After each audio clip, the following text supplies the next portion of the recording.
Thank you all for being here both in person and virtually for our 4th advisory committee meeting. Thank you again to Tom for hosting us and troubleshooting all of our fun IT challenges of doing a hybrid meeting. This is, like I said, our 4th meeting of the advisory committee. I want to thank everyone for your commitment to continuing to show up and work so hard on Westside Market. I appreciate it. I know everyone who works at the market appreciates it. We have a pretty packed agenda this evening, so we're going to kind of move fairly quickly. Most of this is going to be reporting out to you. So everyone on the phone, hopefully you'll have a pretty similar experience to everybody in this room. And yeah, I think we can get started. So a couple things we want to finalize tonight, ideally, around the vision, values, and mission, and the board structure issues. There was a request at the last meeting to discuss some organizational structures at other comparable public markets. So we're going to do that tonight and show kind of where our proposals fit in with the rest of the universe.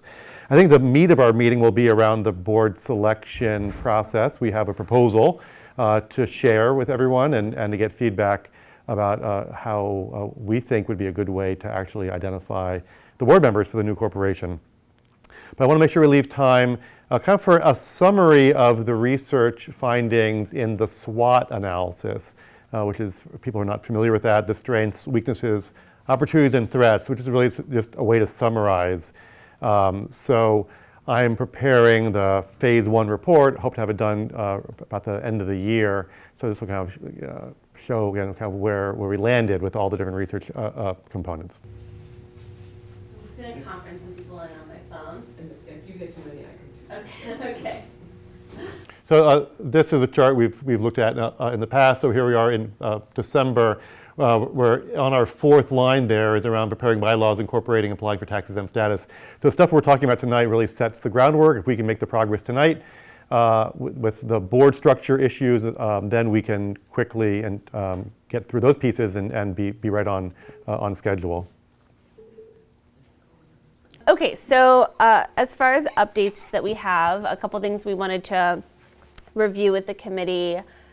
We have submitted grant requests for transition assistance and master planning, so mostly this engagement with Market Ventures, Inc. If you recall, it was funded, we sort of had seed money left over from the centennial celebration 10 years ago. The fundraising from that was been held by OCI, and then we used that to sort of start this engagement. We've submitted requests to both Gun Foundation and Mount Sinai to complete that engagement. I should hear back officially from Mount Sinai later this month, and then from Gun Foundation in February. And we feel pretty hopeful about both of those applications. We also received a really generous donation from Parks Foundation in the amount of $250,000 that we can use both to pay Ted while we're waiting for some of those other funding sources to get through, and Hugh, and kind of cover those expenses. But that'll also give us a little bit more wiggle room as we're sort of waiting for other funding streams to go through. And then will also help us, hopefully once we're able to hire some staff, pay those staff for a period of time. So I'm working with Cleveland Foundation on a request as well. Oh, I can't, if I mute myself, then they can't hear. Oh yeah, if you're on the line on my phone, could you mute yourself, please? Perfect, thank you. But also working on a request from Cleveland Foundation, to Cleveland Foundation for some additional assistance, and then also looking at some capital asks moving forward. City funding, I'm also lobbying all the powers that be at City Hall for some pretty substantial funding for Westside Market to put into the capital. And then the hope is to leverage that with some asks to foundations, corporations, individual donors for a more substantial capital campaign. So those are 2 updates there. The next is on community conversations. So I think I've mentioned at previous meetings, we received a grant from PNC Foundation to fund a series of community conversations around the market. So not necessarily about this transition, but things that are related to public markets and West Side Market. So those will be, I think, 7 conversations throughout 2023. I reached out to City Club and we're talking about what a partnership might look like on that series, whether it's some, all, what that's going to look like. But those will be conversations around, public markets as community anchors and what do other public markets do to contribute to community and economic development in other cities, and bringing executive directors from other public markets to Cleveland. Conversations around minority business ownership in public markets and what kind of programs Cleveland Public Market Corporation might eventually want to replicate in Cleveland or take as some sort of inspiration around public markets and wellness and sustainability. So not necessarily all about this transition, but why we're doing this transition and why markets are so valuable to our communities. I also would add that I think it's also very integral to the board training that we imagine could be very helpful for the new board as it takes on the responsibilities of operating the market, that will use these community conversations and the people that come in to do double duty. One, to spark these conversations in the community, but also to have sessions or participation with board members to get them at the cutting edge of all these issues for when they take over responsibility. If anybody's particularly interested or excited about these community conversations, if you want to let me know, we have a Cleveland Foundation Fellow in the mayor's office who had worked at City Club previously, so she sort of knows some of the ins and outs of doing these types of events. But if anybody here is particularly interested in being involved with that process, I would love your help, and I might ask you for very certain things. I already have a list of speakers where I'm like, oh, this person would be great for this. So I might ask you for some help moderating or being involved, even if you don't volunteer.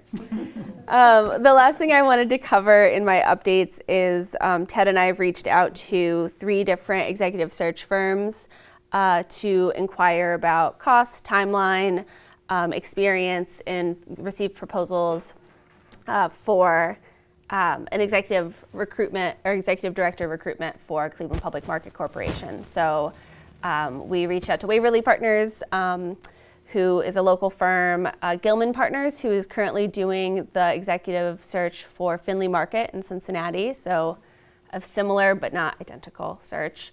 And then Carp Resources, who Ted has worked with in the past, who focuses a little bit on like food service industry.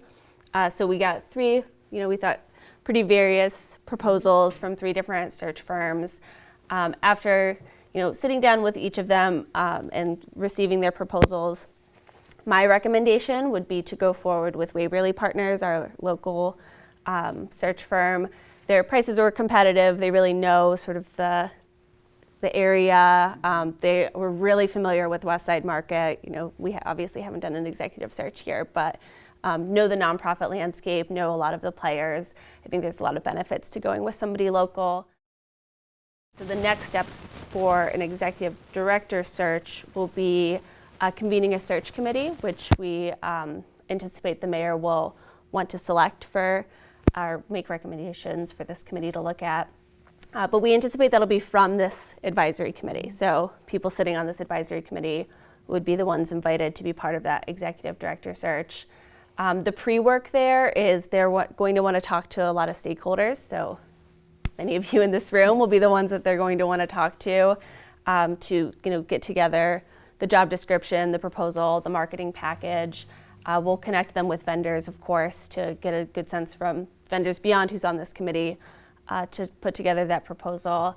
And then from there, we'll be working with that search committee and Waverly Partners to do an executive search. The hope is that we're able to hire somebody to start, I think in our timeline, we have like May, June. So we'd like to have them in place, able to start doing the relationship building that we know is so important to a role like this, and kind of get a sense of the market before that management agreement is signed. And you distributed the 3 proposals. I did, yeah. So if anybody has feedback on any of those 3 proposals or has alternative options or thoughts on a different direction, very open to that. But wanted to talk through. But I think our goal was to get this firm on board by February at the latest, right? Oh, I think most of them said that they'd like to start in December or Yeah. January. Yeah, I think most of them want to start this month if they can. And I would just say, I've worked several different times with Waverly. I think they're excellent. They're great to work with. They're very flexible, and I think they do a great job. They also do all of the work themselves, Yes. which was different than the other proposals that we saw. Like it is, the partners, they are doing all of the legwork, which I thought was really valuable. Yeah, you answered any question I had, and so I think that suggestion sounds great. And that they're local and they know the market, that's important. My question would be, is the timeline contingent on receiving funds to be able to pay for all of that? So the grant that we have from the Parks Foundation will be able to start the engagement with the executive search firm, which makes me sleep well at night. Otherwise, I was really nervous. Great. All right, we've seen the name, we've talked about the name is the name, right? We're all good? Yes. All right. We've talked about this 3 times. We just wanted to, kind of put out there one last time. I hope we captured some of the comments. The only new word is like the first sentence. West Side Market brings joy as an authentically Cleveland place to shop from local food entrepreneurs. And then we go through the bullets of all the different of vision.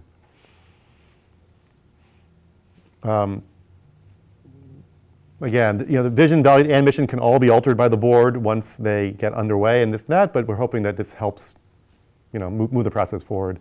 So, again, would love to entertain any last thoughts, or hopefully people are comfortable with it and we can say all good and move forward with the vision.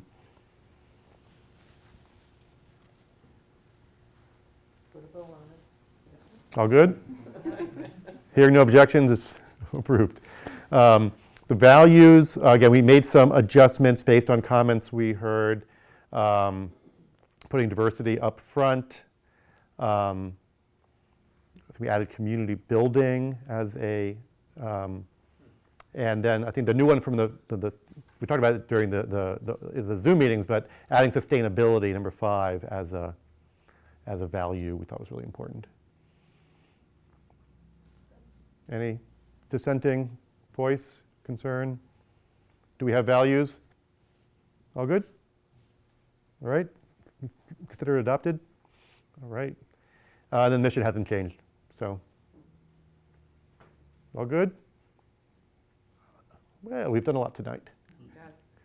Okay, let's get to the meat of it. So,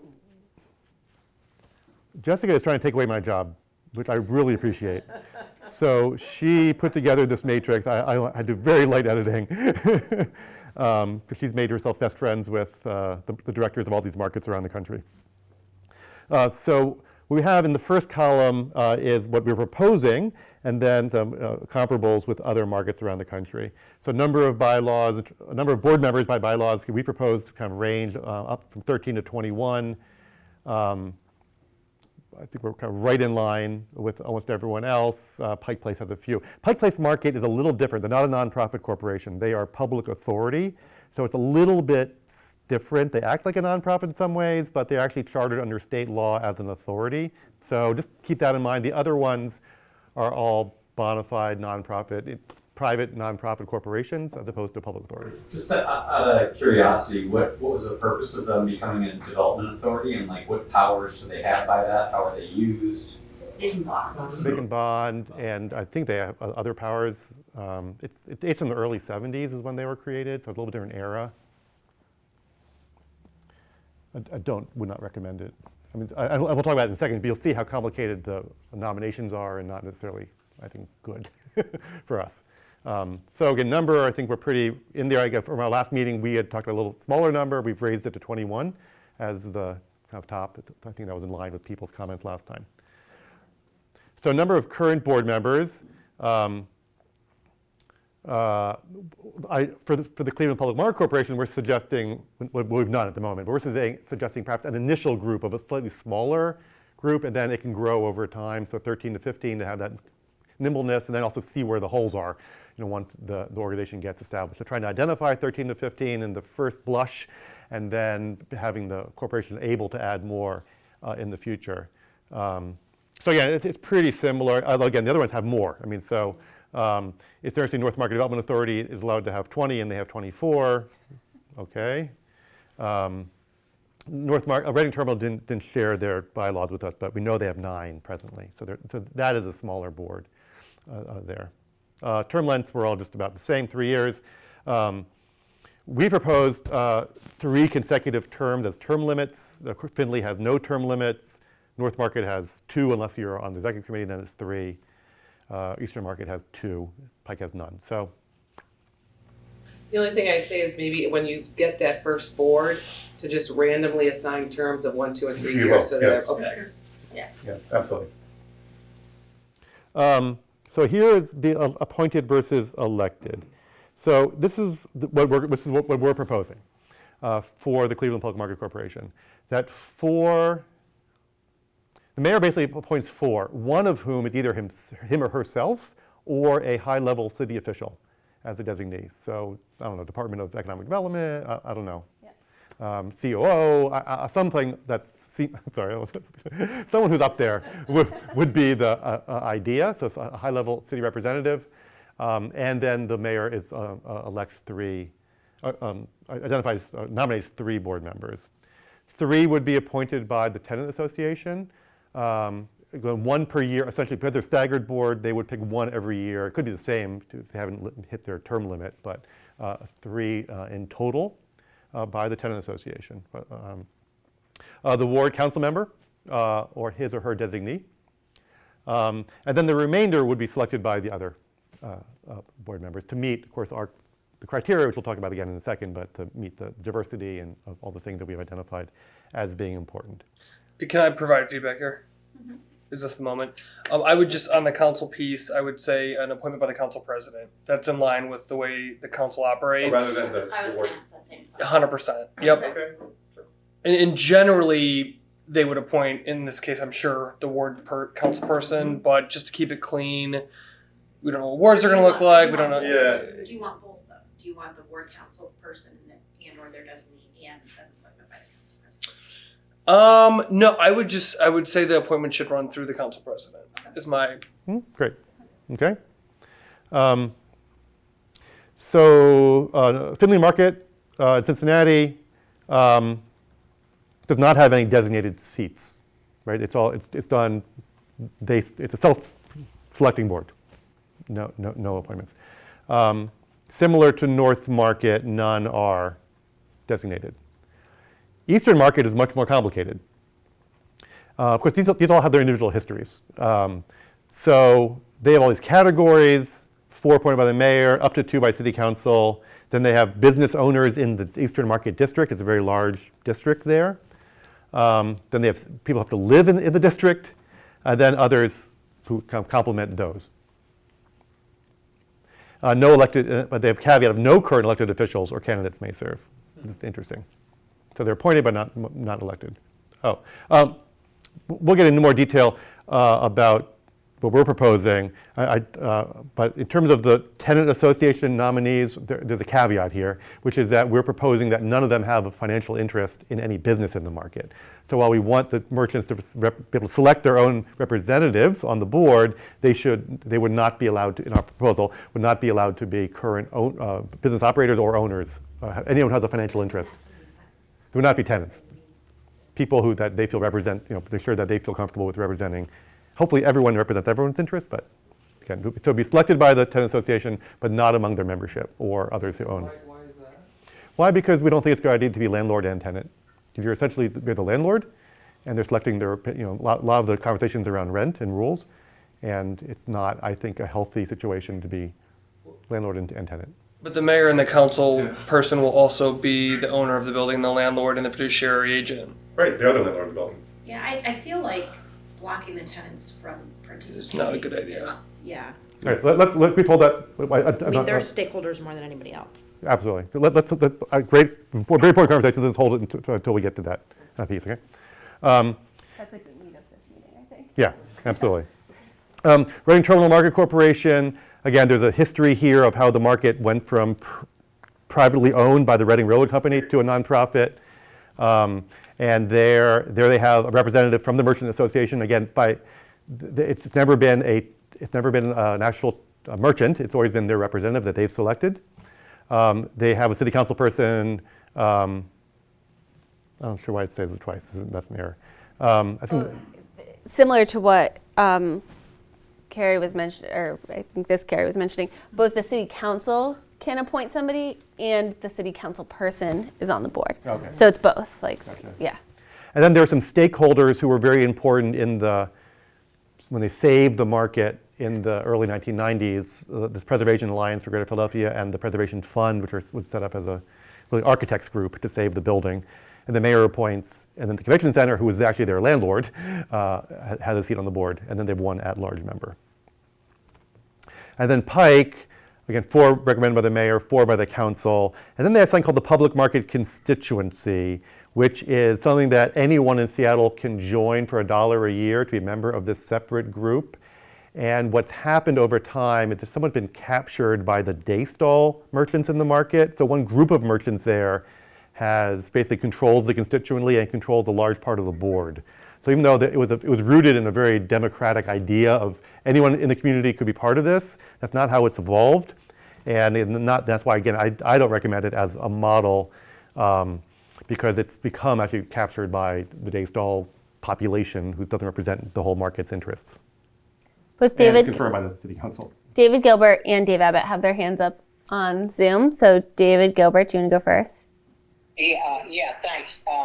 So this is great. I may be suggesting something that may be in a future slide, so apologize if that's the case. I think something that would be really important, especially with probably with all of the bullet points, whether they're appointees or selected by the current directors, is to create a list of attributes that you want from your trustees. And it may be long, but so you try to get a well-rounded board. I can think of 5 or 6 or 7 off the top of my head. Yeah, we have it coming up. So let us know if those aren't on the list coming up. Done. Okay. Thank you. Dave Abbott. Yeah, can you hear me? Yep. So this is really a question for you, Jeff, because you had mentioned once to me an issue, I think it's around eligibility for tax credits if the mayor appointed a certain percentage. I assume this meets that test? It does, and the issue is whether there's basically enough distance between the city and its lessee for both bond purposes and tax credit purposes. It does meet this test from everything I've been able to talk to with tax attorneys. So okay. Yeah. So there's a few more slides to show the comparable. 3 more slides, I think, 2 more slides to show the comparable issues. This shows the officers of the different organizations. Again, not too dissimilar. Sometimes they've included So we proposed, again, a president, a treasurer, secretary, and then these 3 vice presidents who become kind of the board chairs for the main organizational committees for the market. They've been a little more conventional. The other market's a little more conventional. Sometimes they have at-large members on their executive committee. We were a little more prescriptive. Did you check and see what's required by state law? Because I feel like audit is something that's required by state law. President, treasurer, secretary. No? Okay. Yeah. All right. That might be in the committee side, perhaps. You have to designate an audit committee. And the last one, I think, yeah, here. Board committees. So we've proposed, so if you look at the Corporation for Findlay Market, they have an executive committee, an audit committee, an admin committee, and a board development committee. What we've proposed is that the executive committee kind of plays some of that function of the internal operational things like nominating and audit, and that the committees are more focused on the market's function, which is around facilities, community engagement, and merchant relations. I would just check state law on that because I'm really, does this sound familiar to you? The audit and the governance functions are required? No? Okay. Okay. No, but you're required to have an audit done every single year. Right. Okay, but not a standalone audit committee. Right, yeah. So I ask the question, okay, so in this structure, can the executive committee serve as the finance committee? Right. So that was the thought. Yeah. I'm assuming they're in compliance with state law. I'm hoping. We have an attorney that we're going to work with too for all of our bylaws and incorporation. So The North Market has no standing committees. How convenient. And very terminal, yeah, and we didn't learn from it. So, anyway, hopefully this is useful information. So, question, part of this organization is going to be reaching out and trying to do some fundraising. Is it worth having a separate committee for that concentrates in that area? I think what we thought about so far is that there would be an initial but ad hoc capital campaign committee. Ongoing fundraising would more likely be programmatic-based fundraising, or to fund different programs that would likely flow through the community engagement. And again, I'll get to that slide in a second. I mean, there are definitely pros and cons to having it. I think one of the cons is when you have a fundraising committee, it lets the other board members feel like they're off the hook for fundraising. Mm-hmm. So doing it as a board as a whole and having some sort of requirement that they participate as part of their board responsibilities, I think is a good practice. Yeah, I would say that your subcommittee's not doing a good job if they're excluding the rest of the board. And, so that I don't think they're excluding them. They're trying to get them to participate, but it just makes them feel like they don't have to do it. Yeah. David put a comment in saying he would also suggest a governance or nominating committee to manage the board or officer selection process. And maybe some of these more specific roles are things that the executive committee and the board could, they might not be in our bylaws. They could be things that are committees that come and go as they're needed. And that's the way our bylaws are spelled out. We have 4 committees that are put into our bylaws, and then there's a thing that, the president and executive committee can create any committees that they deem necessary to further the work of the corporation. Right. And we also talked about the first couple of years, you just want the staff to be able to manage the market and not have to manage the board as a job. Mm-hmm. And so fewer committees are maybe more helpful. It doesn't mean that in 3 years you couldn't say, we're going to form a governance committee, we're going to form a finance committee, or we talked about development, but those functions could happen under the auspices of the executive committee, at least initially, so it feels manageable. All right, so again, this just summarizes within the previous slides. So again, this membership, initially of 13 to 15, a maximum of 21 in the bylaw, there would say a maximum of 21 board members with these roles. And then the key policies were, again, having 3-year terms, 1/3 elected annually. So initially we'd have people nominated with 1, 2, and 3-year terms. After that, it would be a third, essentially, rolling. Maximum 3 consecutive terms, meeting every other month, an annual meeting for elections. These 4 standing committees, which is the executive committee and the other 3, then the ability to have ad hoc committees, such as capital campaign. We've talked about all this stuff in previous meetings.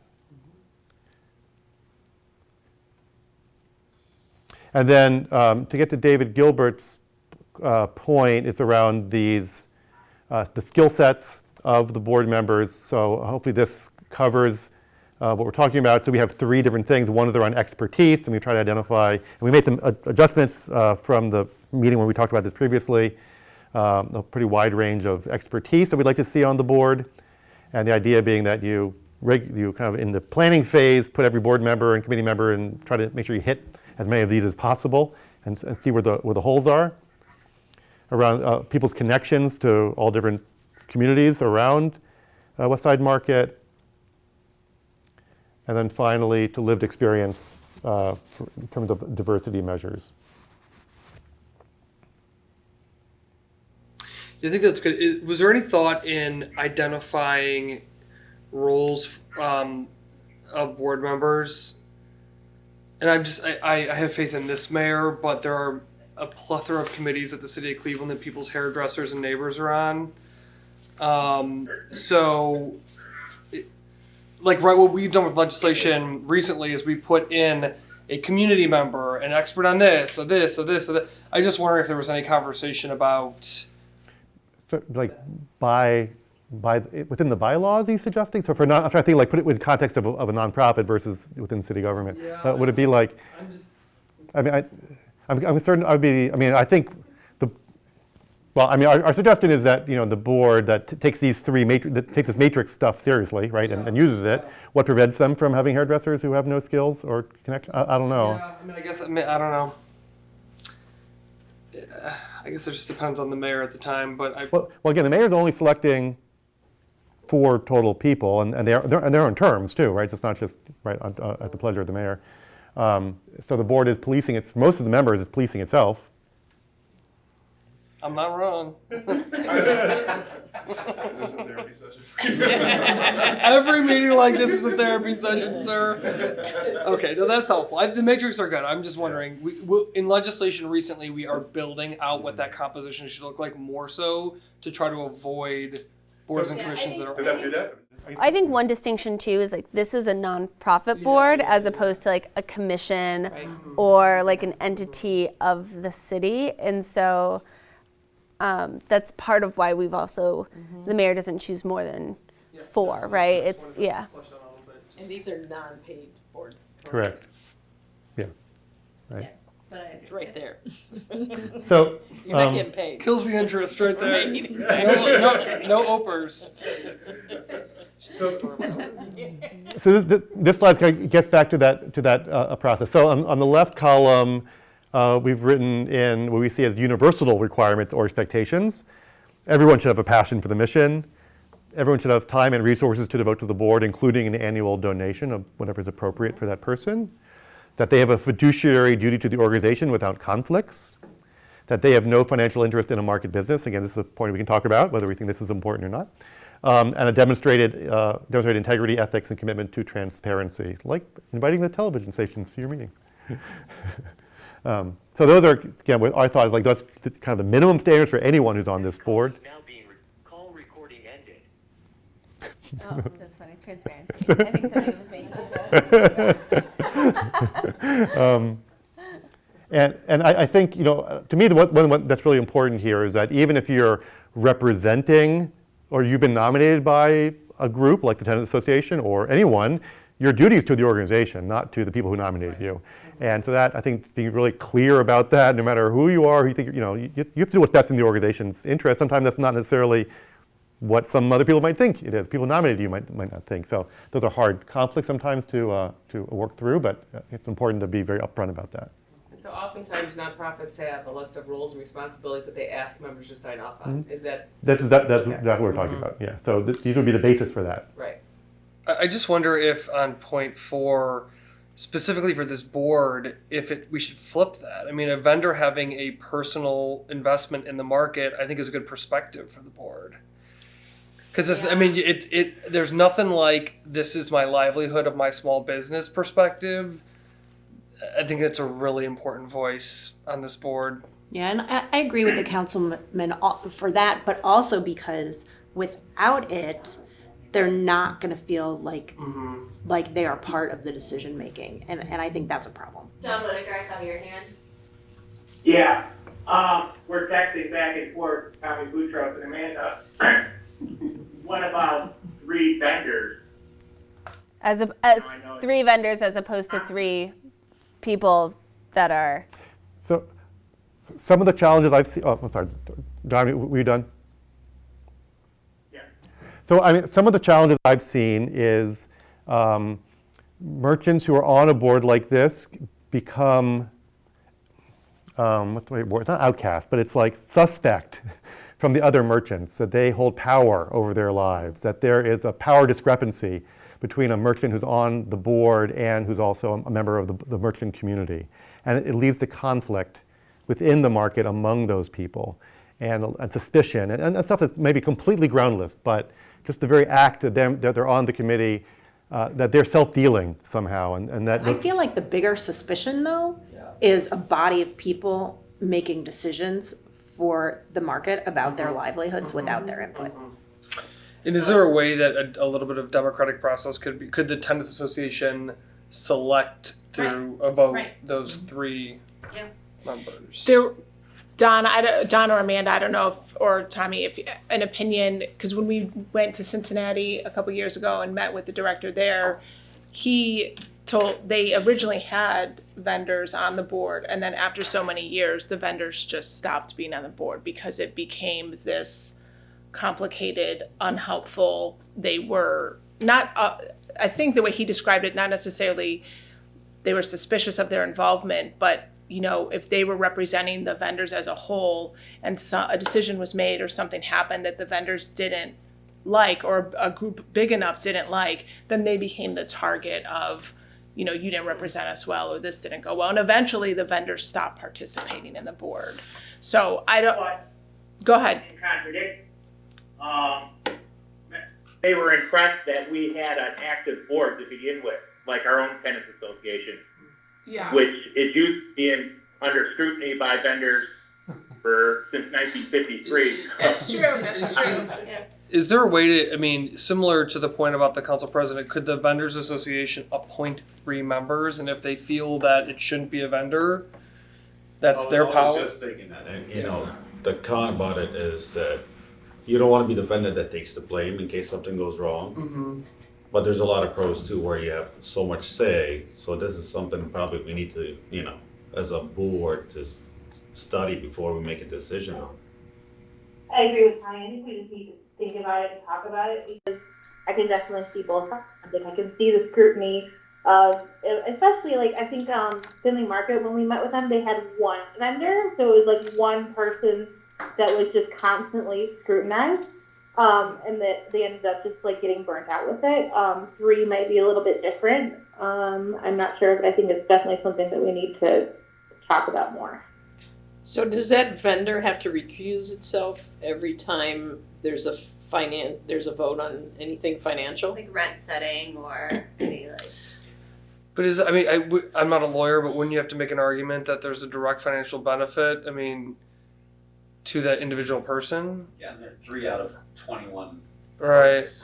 Yeah, It's and not I like they feel like, control enough that they can like. I think rent is an example of when they would probably have to recuse themselves, but I think capital improvements or marketing or anything like that isn't, because it's for the market as a whole versus a actual, you know, their own personal P&L sheet. That sounded like a banker. It would also Like, where did that come from? eliminate another layer that if our board had to pick 3 members, you know, that whole layer of vetting the process and all that, you know, it just would just seem a little easier for to represent ourselves than to have to find someone to represent us and then go through all those layers. Yeah. I think one of the reasons we were thinking 3 members without a financial interest in the market who would be appointed by the tenants or the tenants association is that those 3 could represent different sort of facets of vendor representation. So maybe a previous vendor or and a lawyer who might be able to, you know, who vendors trust, or a wholesaler, or a previous market manager who they're really close with, right? Like there are different interests that those 3 people could take. I guess a question I have is what, and I know that there's like so many differences and every vendor comes into it with a different perspective, but, and maybe like you said, by having the vendors association choose 3 people and maybe sometimes they're a vendor and sometimes they're not, but I guess I'd want to put some thought into how to make sure that, you know, what if it's 3 produce vendors and nobody from inside, or nobody from no produce vendors and only people from inside, or totally all butchers, right? Like how do we make sure that there's a bit of a balance of interest represented if it's all 3 vendors? I see Dave Gilbert, you have your hand up. Yeah, the thing I also think that would be good to keep in consideration is the vendors will be working directly with the staff and the executive director. And if you have vendors that are on the board, it can create some really confusing relationships, you know, where they're just really interesting staff dynamics that happen with you know, directors and a board. And so I do think that having vendors directly on the board could cause some conflict in a number of different ways. But to your point, Jessica, their viewpoints could very well be represented, but may not be by people who are currently paying to be vendors. Could people on the conference call hear that? No. Yeah. Okay. For whoever said no, well, I want to repeat real quick. So what David Gilbert said was there's, tell me if I'm not summarizing this correctly, but there's a bit of there's an interesting dynamic between vendors who are board members who are also working directly with an executive director who reports to the board and staff who report to the board. And so that could create a bit of tension or awkwardness or maybe a view of favoritism from some vendors who know that basically their executive director reports to their board members. I think that's a really good point, but I also think, I think David could provide some insight on how he deals with it with his own board, with Destination Cleveland, right? Hotel vendors and, sports teams who all directly benefit from Destination Cleveland's work financially. How is that dealt with? Or how is them, booking the RNC at a particular hotel and not a different hotel? I think David could provide some insight on that too, and kind of clarify those conflicts of interest. And I think we can address it in kind of maybe a more robust conflict of interest. That's exactly what I was thinking, in the sense that there's going to be a level of professionalism here. Because, theoretically, the Ward 3 council member could come on and say, well, I got to sign the bills for all these capital investments, therefore my voice is more important. There's just going to have to, because we could pick this apart about the different interests, but I think there's just going to have to be an expectation or a conflict of interest that's clearly defines that.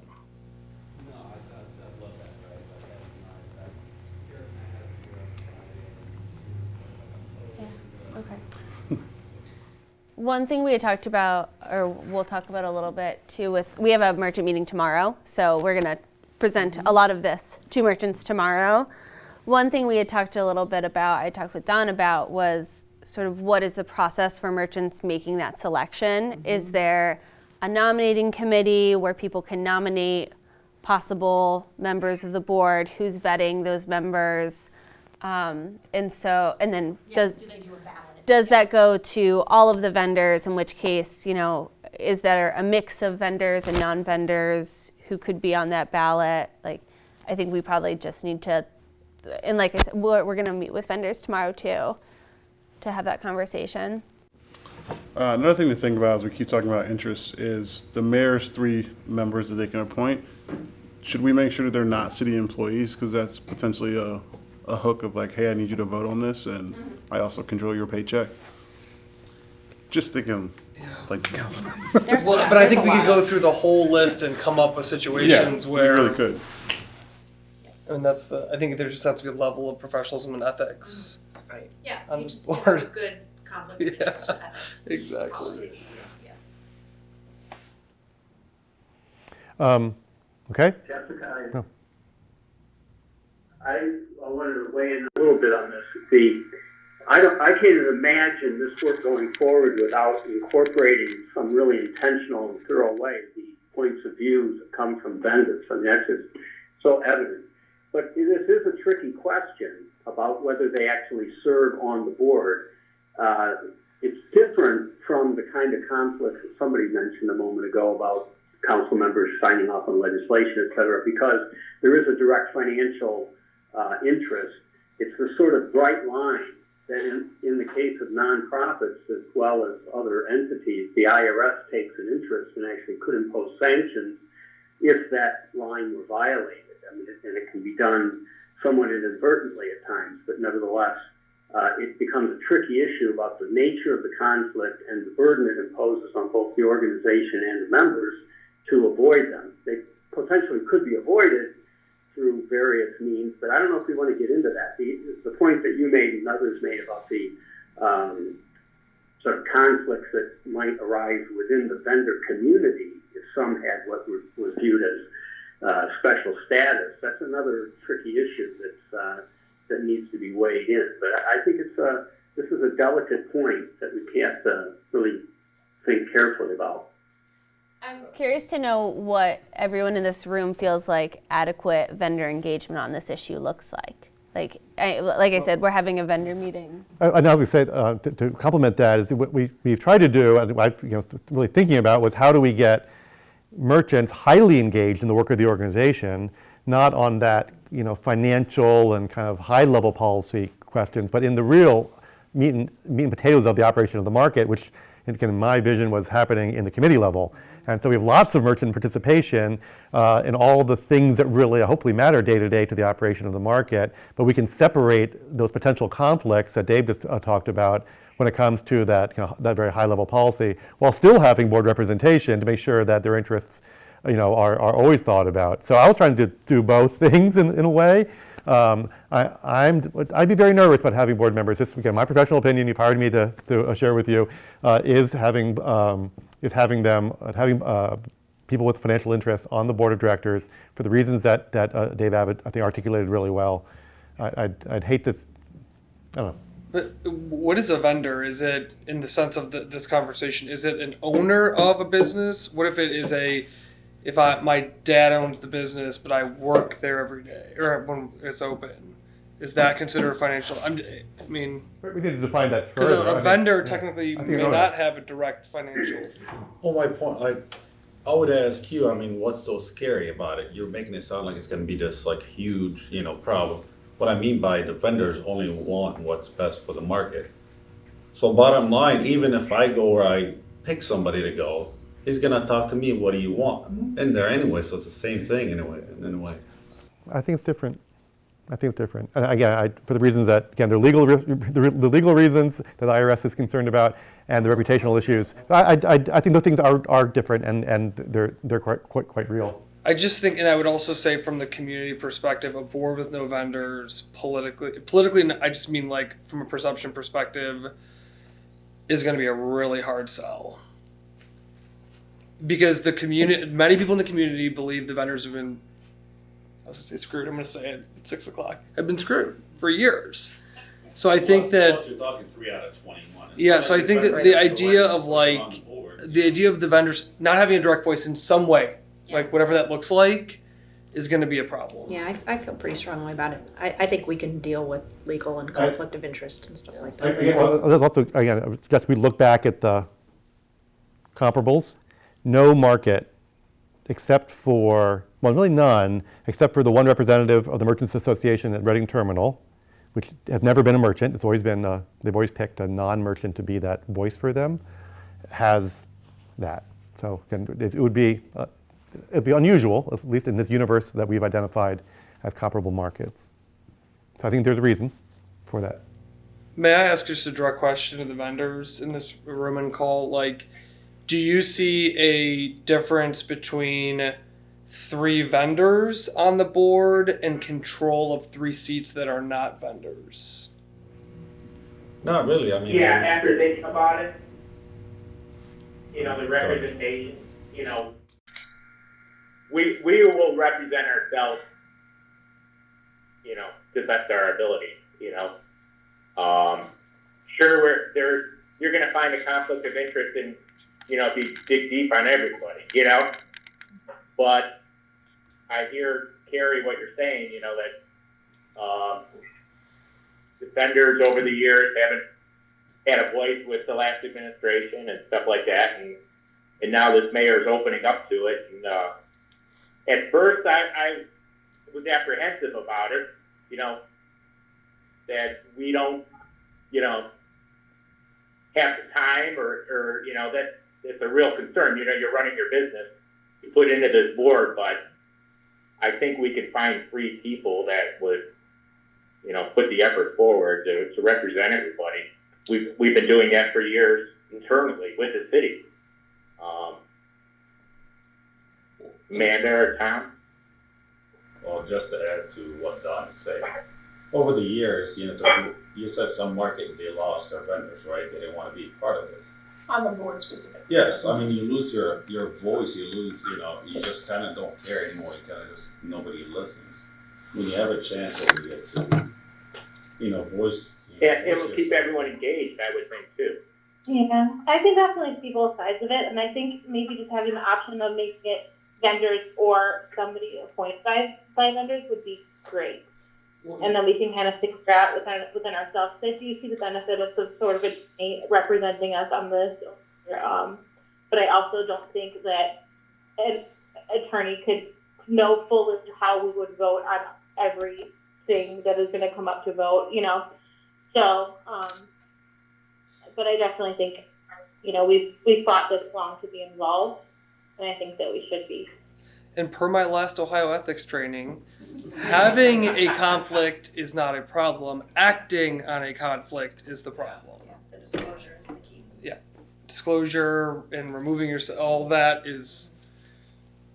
Yeah, it's a lot of pressure to put on the new board, though, to make sure that they don't. That's true. That's true.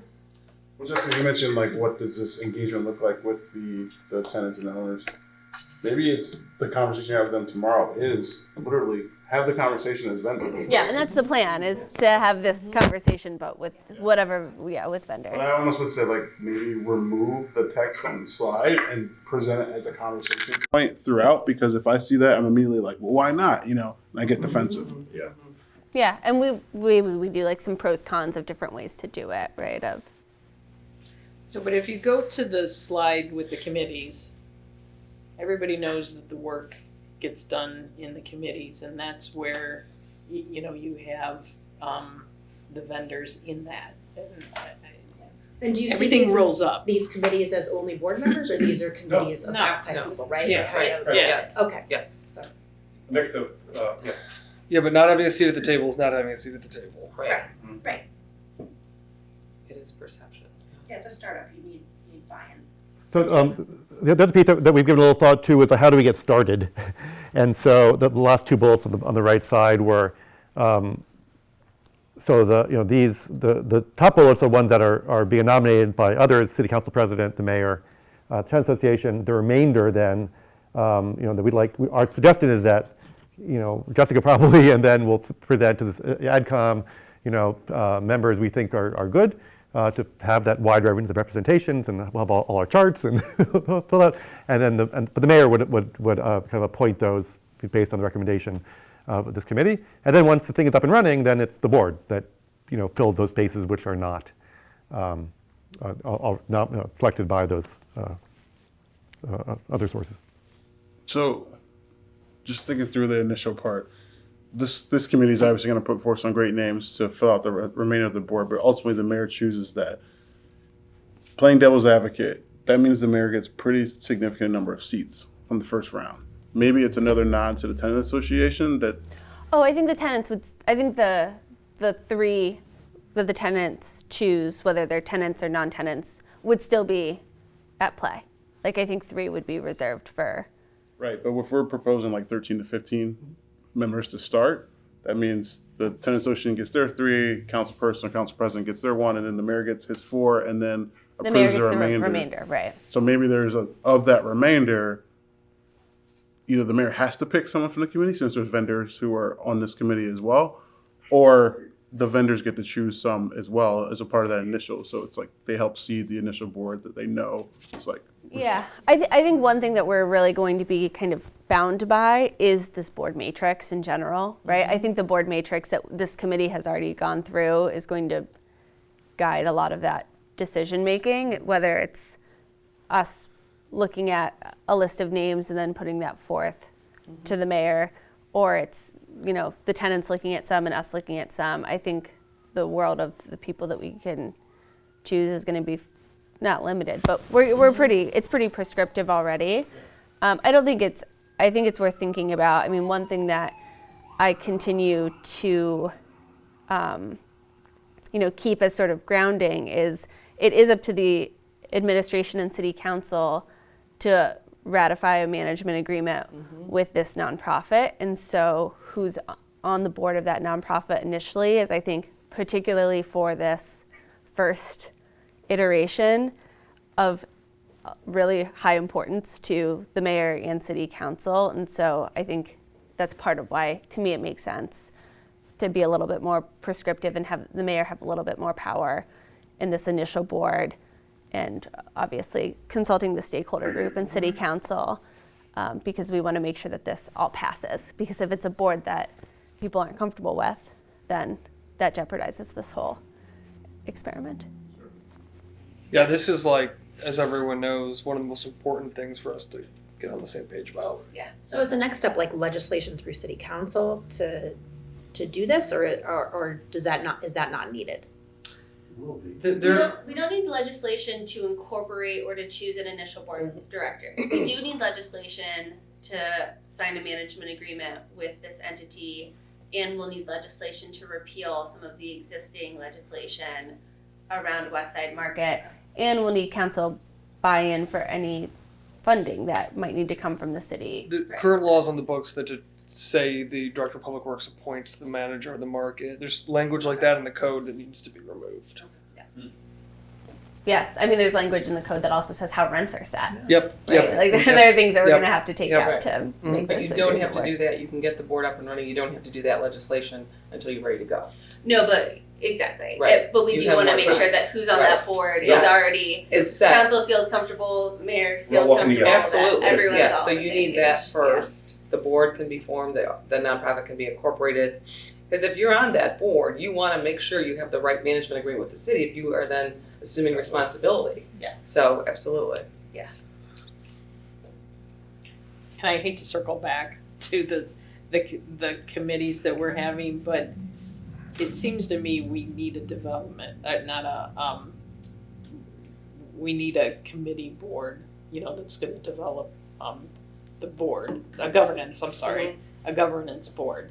And I don't think that was one of your list of. Again, I thought that, to me, that function is an executive committee function to be responsible for those activities. Yeah, but there's a lot of work that goes into it. I mean, basically every year somebody new has to come on, and it's tedious. I mean, I've been on boards where you're trying to come up with names and boards, and particularly if people are rolling off, and in the very beginning, you're just getting your feet wet. I think it's important that you have a governance board as part of. Do you think it needs to be in this. the bylaws, or could it just be Yes. something, okay. Other people feel that similar on I feel like governance, finance, and executive are the three pretty standard committees that are enshrined in any bylaws for a nonprofit.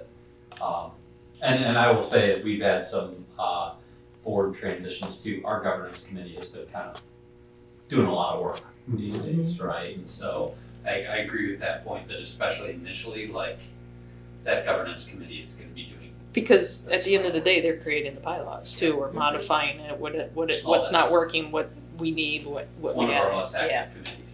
I know. I've been on that subcommittees too, and they are, yeah. But see, we're setting up everything perfectly, so they don't have to worry about it. Just kidding. All right. And actually, one wrinkle on that. Can the board change these bylaws on its own? Yeah. Yeah. So, I mean, that's another thing. Like, what if a rogue board is like, the mayor and council and the elected representatives shouldn't appoint anybody to this board, and nor should the vendors, and takes it over and changes it. Well, it can be in the management agreement, though. Right. The management agreement could It's your key. So that would, could reference some of these things to prevent them from going rogue. Right.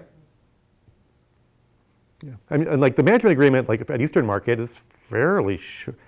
It can be canceled in fairly short, too, right? So the city, so again, and that's could chop it and say, hey, you guys are out. You're just our manager. You don't own the market. Right. So there's still that ultimate control. Right.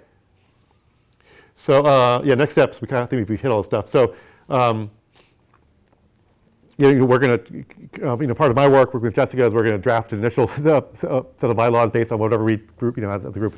So we'll talk about this stuff one more time at least as we review the bylaws. So at least we'll have a set to start with when it gets going. We need to have incorporators could or could not be the full board. You need 3 people to incorporate. So depending on how we're moving along with the board and what our timing, it could be the same people or not. Okay, we're meeting with the attorneys on Thursday.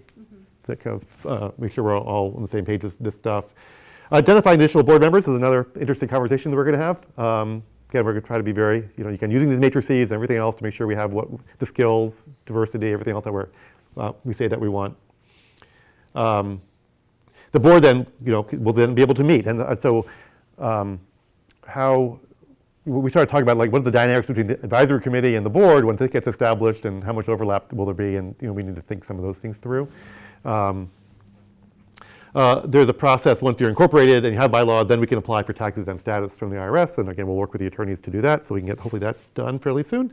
And then we want to be kind of looping back to one of the first things we talk about, how do we make sure this board is really strong? And how do we develop and train it? And how do we use this funding we have for community conversations and site visits and other things to make sure it's a great board. And again, part of my work will be part of trying to assist in that effort. Have we done enough on this tonight? Anything else you want to? One thing, and I'm sure you guys are well aware of this, but on the ethical questions, Ohio Ethics provides free opinions if you reach out to them. So if there is a question around conflict and ethics and things like that, they do prepare free opinions. Just to throw that out, there's a resource. Can you go back to the schedule, please? Schedule? First slide. I'm a slow learner, so we gotta go over this all again. Should have known that. There we go.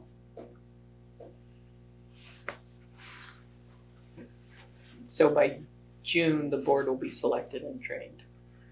I think we're trying to move that up. Board selection training. I think it's, That's training. Board selection should be this winter, January, February. Okay. We should be. I think we'll be coming back in January with names, right? Mm-hmm. If we're comfortable with the other stuff, I think we're trying to get there. Mm-hmm. So, and that's the question we talked about with the Merchants Association is what's their time frame going to be, and we don't want to rush it obviously too quickly. And maybe they don't have all three named. Maybe they have one person, or maybe they have no name. That's okay. I mean, this board's not going to do anything really until the summer or fall. So while we wanted to get everyone up and running as quickly as we can, we don't want to put false deadlines in a way that circumvents the process that needs to happen with, particularly with the Merchants Association, because this is a sea change. And The one thing the board, though, it would be nice if the permanent board members are involved in the executive director search. Yeah. Because that executive director is going to want to know who I'm reporting to. Yeah. And it's like, trust us, they're going to be great. So you're going to want at least to have some leadership identified so that they can be part of recruiting and selling the job to an executive. Okay. And I would just note too, to protect these board members, is that once they're announced, they're going to get bombarded with feedback. So if there's a way to have a mechanism in which they can all say, thank you, and here's how you submit your thoughts about the market to a central, I can only imagine. ClevelandPublicMarket.com. Yeah, no, but I'm saying, I can only imagine when these people are announced, everybody's going to be putting their 2 cents in, right? So just thinking about that.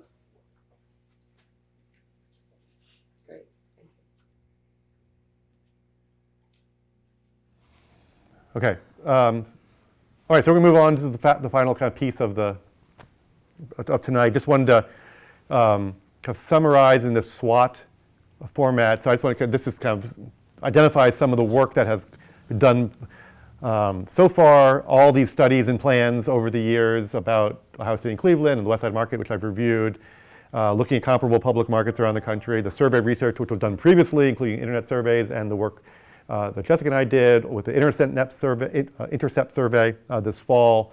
Lots of interviewing. We're almost done with this engineering report that was commissioned by a sub-consultant to us called CoolSys about physical improvements on the engineering side with the market. And then our own observations of the market, the retail in the region, Ohio City and in the region. So that's kind of the base of where the stuff comes from, right? Where the summary. Now, I'm writing a phase 1 report. This is kind of the summary and the conclusion, really, of it, which is organizing, thinking about what are the market's strengths, weaknesses, opportunities, and threats. So I have 4 slides, one of each. This is the strengths, and I don't know if people have a chance to review this before the meeting. Also, we can't. We're mixing. You can't close the bottom, can you? There's one more line actually down there. I don't know if it's like, should we go through it? I mean, can you read it? What's the best way to? Go through it. Okay, go through it. All right. So the strength, again, we've summarized as this incredible history and tradition, this beautiful, large facility that has recently, there's been substantial investment in facility upgrades. There's a lot of parking around the market. It's not perfectly utilized, but there is parking, and there's free parking for 90 minutes. the market's location in a thriving neighborhood with good public access. On the merchant side, large number, a broad selection, particularly of fresh foods, which many markets don't have. This legacy / multi-generational businesses. Then the next, you're missing C, which is a mix of long-standing, recent, and new merchants, so it's not stagnant. There's really a mix of that. Then I've summarized some things around the customers in the community. That's a really, West Side Market, of course, is incredibly well known. There's loyal, long-time customers, overall strong community support and pride in it. Regional customer base, we showed some of the data about customers coming from throughout the region.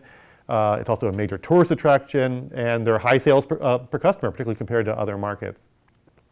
And then on the leadership side, there you have an active and engaged merchants association. Again, it was not always common in other markets. We know it's a priority for this current administration, this commitment to make the transfer, the support from the neighborhood, business, and philanthropic communities, and ourselves, a diverse and engaged advisory committee, which is a strong source of leadership. I don't know if you want to throw in more, if I missed anything, or I can just go through it and we can come back to it. But if anything you feel is really missing, please don't hesitate to shout it out. There we have weaknesses. I got all into one page. So again, there's a wonderful thing about the facility, but we know there are also lots of operational challenges in the facility. So around this, there's been delayed maintenance and replacement. The basement needs to have a new hygienic infrastructure, the lack of air conditioning, insufficient heating and ventilation, the need for electrical upgrades, the elevator is breaking down, no backup generator, which we experienced on Saturday, right, when the market lost all power. These cases don't serve all the merchants' needs well. The lack of seating and dining areas, waste odors are all kind of substantial facility challenges or weaknesses that need to be addressed.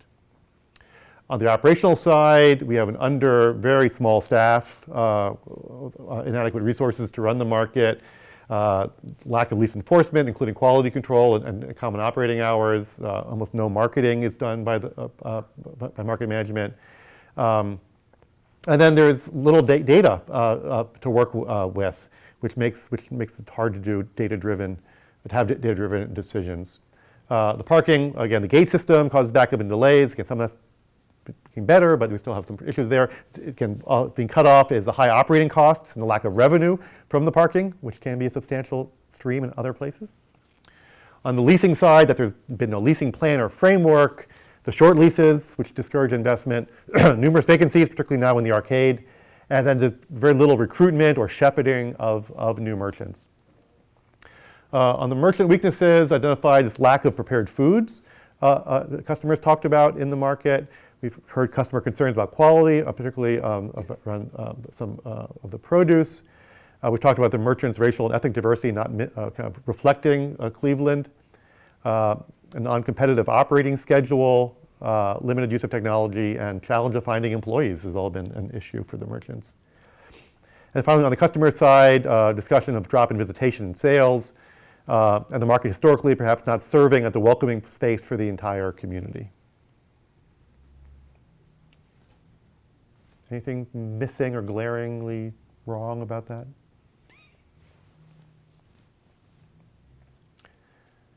Opportunities. Actually, on weaknesses, and maybe this is an opportunity though, they compete on Saturdays, right, with farm markets, and so there's not really much local farm product, or there's a perception that there isn't local farm product. So I feel like something along those lines. Yeah. We do have that as an opportunity, but I think you're right. Yeah, I mean, maybe it's better as an opportunity. Inorganic, too. That's another thing. On the weakness side, identified this nonprofit transition, opening up some new opportunities. Otherwise, support for this thing happening, and then also this both foundation and city interest in capital improvements and new programming. Opportunities on the facility in terms of these vacancies provide opportunity, right, to make some changes in the mix, and who the merchants are, maybe some new thinking about what could be in the market. And then we have these underutilized spaces within the market, like the mezzanine, locker area, that could be repurposed, made more accessible. Those are really good opportunities. On the merchant side, again, we heard from customers, opportunities for more ethnic foods, more prepared foods and eating in the market opportunities, demand for more alcohol served in the market. Then missing items like ice cream and flowers were identified. Point E, opportunity for more local foods, especially sold by regional farmers directly. And then perhaps opportunity around more flexibility around rentals to allow day stalls. Again, some of the stuff that's happened recently, but not in a kind of substantial way, which some of the city rules have made challenging. And then finally, a lot of opportunities, I believe, around partnerships and programming. We've talked about wellness programming with food and cooking, around entrepreneurship, workforce development, and apprenticeships to ownership, perhaps, program. Connecting with urban agriculture, some of which is very close by to the market. Creating new educational and event spaces within the market. And then perhaps opportunity to have specific fundraising for educational programming. Any other major opportunities?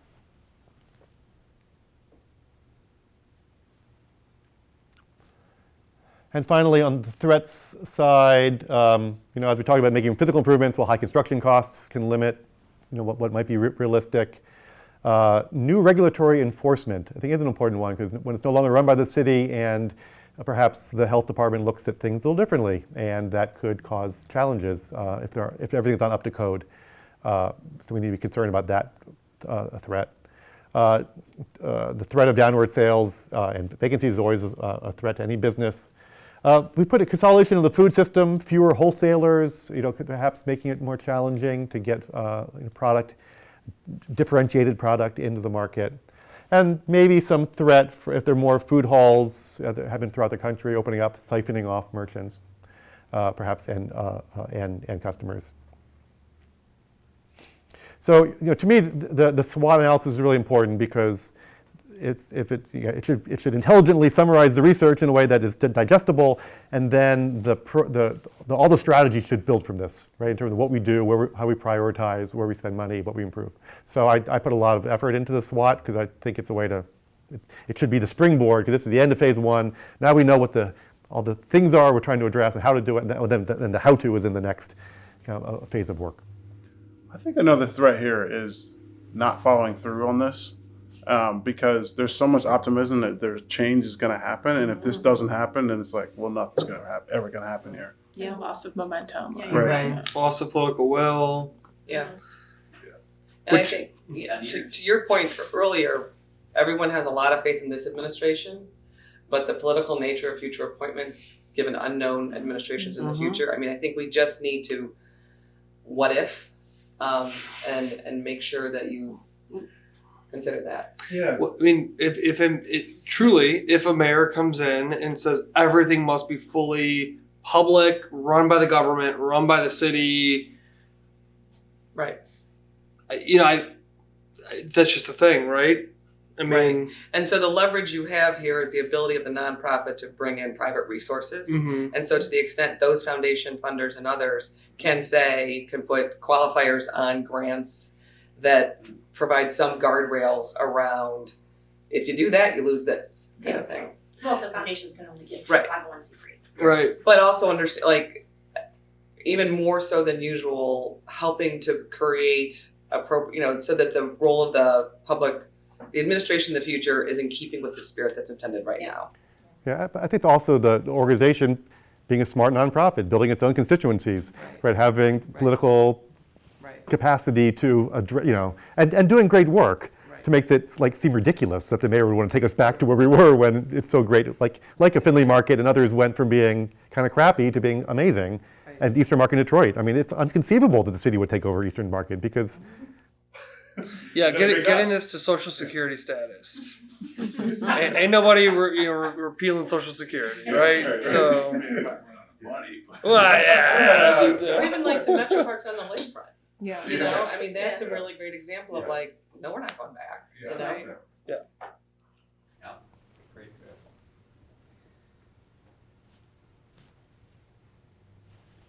So that's our last slide. What's your favorite gift to buy someone from the market?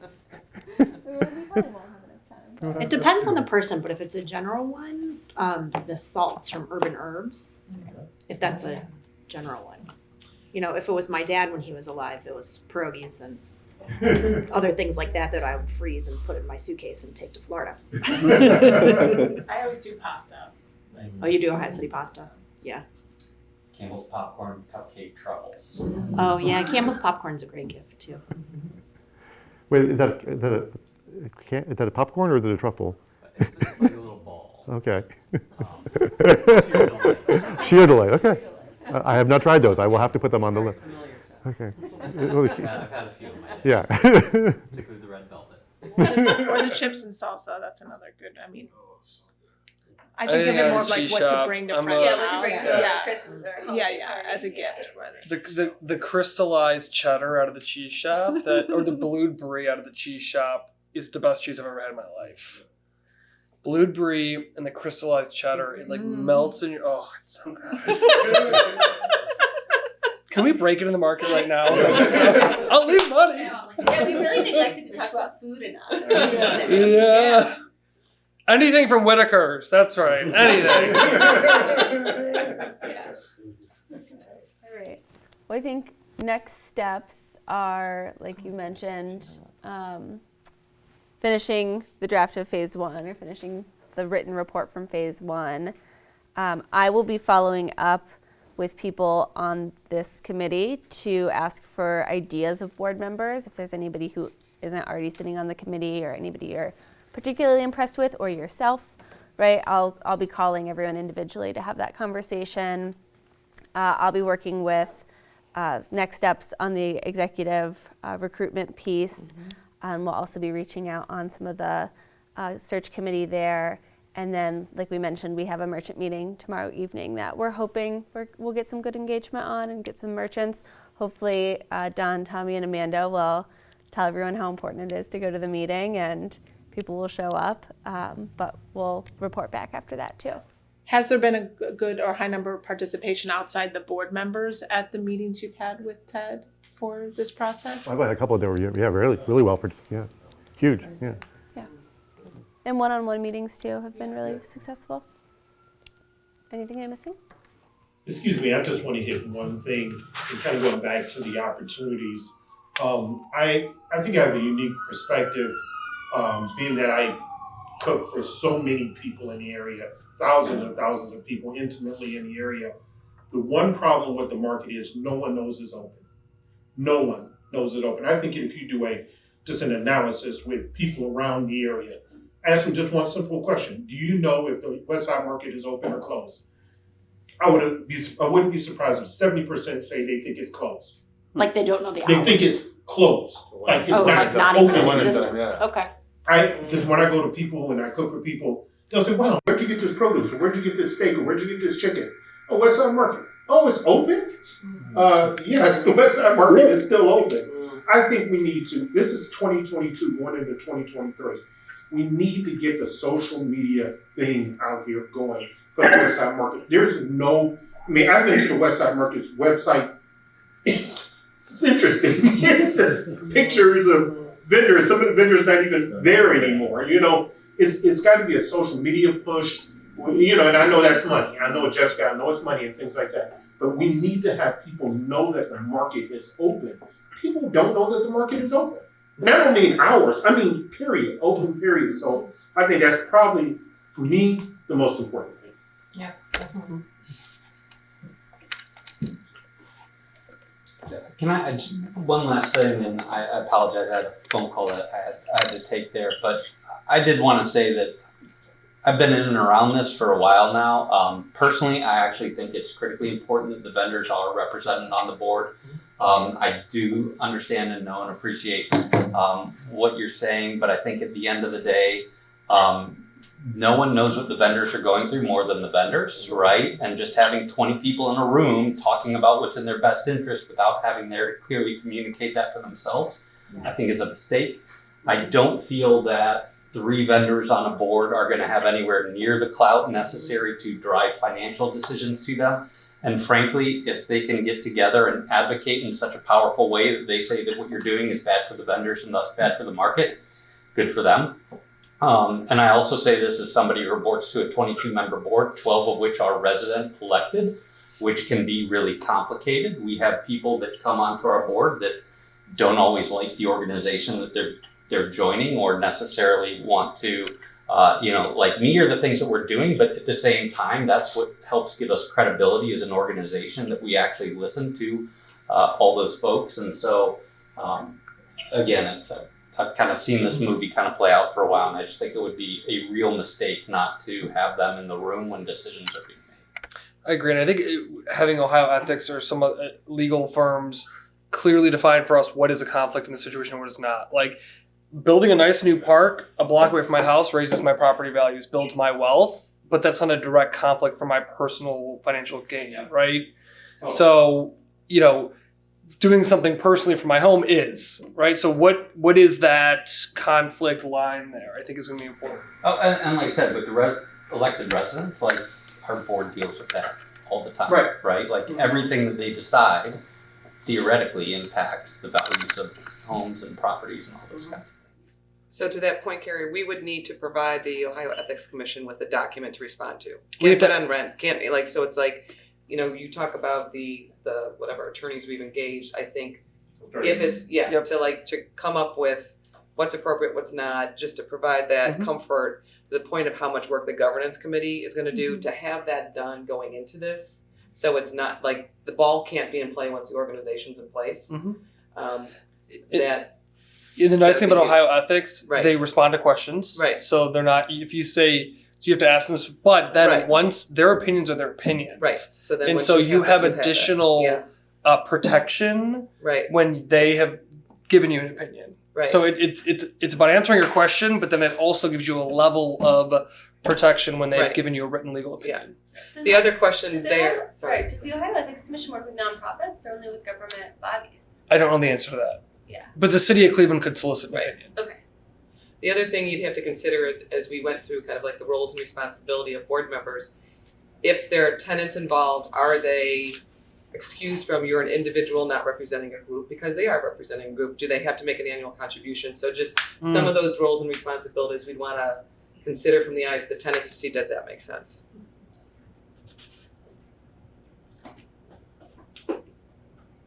Happy holidays. But this was really good. So thank you all for your so work much work on this this. time. This was really good. Great. Thanks, everyone. Thank you.